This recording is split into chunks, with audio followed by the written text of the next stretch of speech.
Dorothy Irene Height, a civil rights and women's rights activist, is recognized as one of the most influential women in the civil rights movement, but her contributions went far beyond the historic marches and pivotal moments. She was born in 1912 in Richmond, Virginia. She was born during and lived through a time of extreme racism, segregation, and sexism. Her father was a building contractor and her mother was a nurse.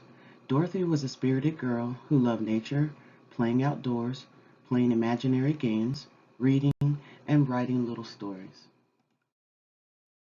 Height became socially active as a teenager when she worked on voting rights and anti-lynching campaigns. In 1929, she was admitted to Barnard College but was not allowed to attend because the school had already met their allotted quota of two African Americans. She was heartbroken but did not give up. While in high school, she showed great talent as an orator. She also became socially and politically active, participating in anti-lynching campaigns. Her speaking skills took her to a national oratory competition. After winning the event, she was awarded a college scholarship, which she used to attend in New York University. She earned a Bachelor of Science in Education and a Master's in Educational Psychology from New York University. She quoted, "No one will do for you what you need to do for yourself." Starting her career as a caseworker with the New York City Welfare Department, she learned the value of social justice for clients and the community. At age 25, she began her career as a civil rights activist when she joined the National Council of Negro Women, the NCNW. She fought for equal rights and improved circumstances for African Americans and women. She eventually became the president of the NCNW, which she led for 40 years.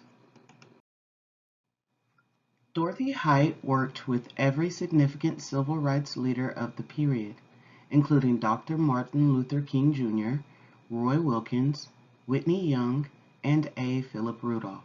In 1944, Franklin Roosevelt honored Height with the Freedom from Want Award.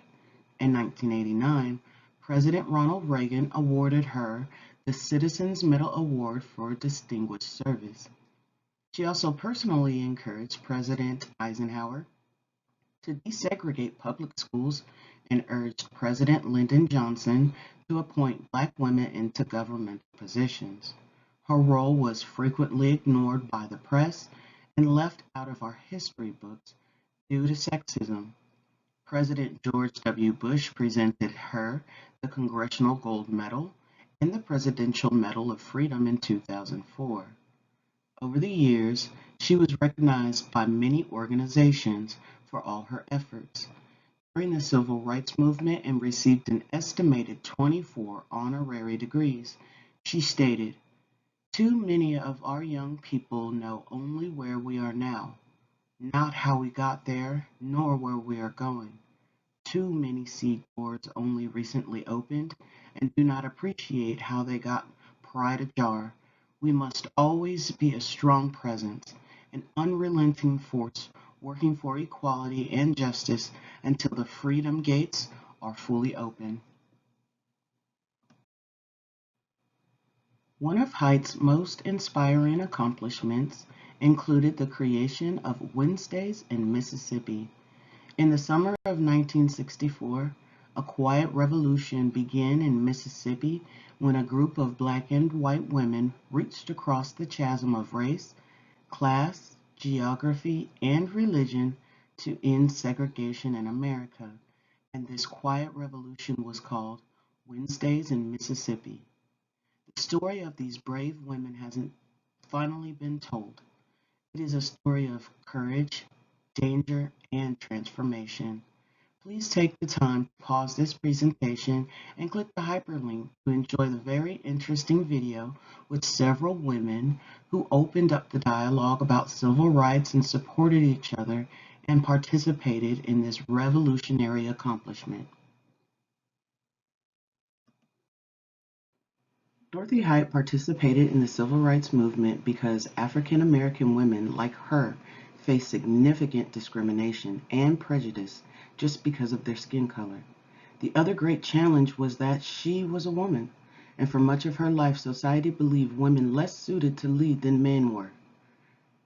She quoted, "Greatness is not measured by what a man or woman accomplishes, but by the opposition he or she has overcome to reach his goals."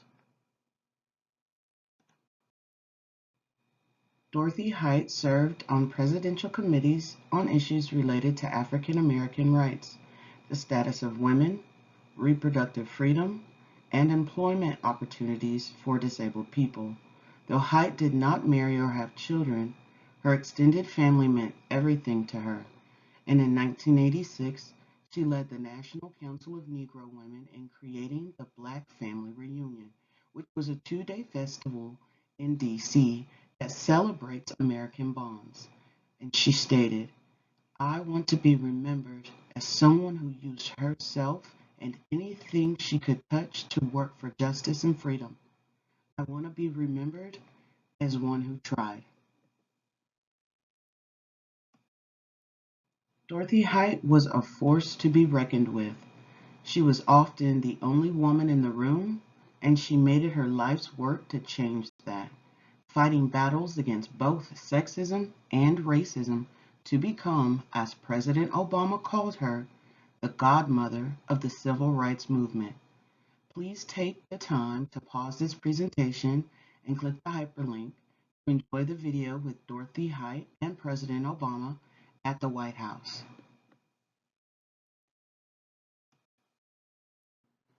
I chose Dorothy Height because she exemplifies the definition of a social worker.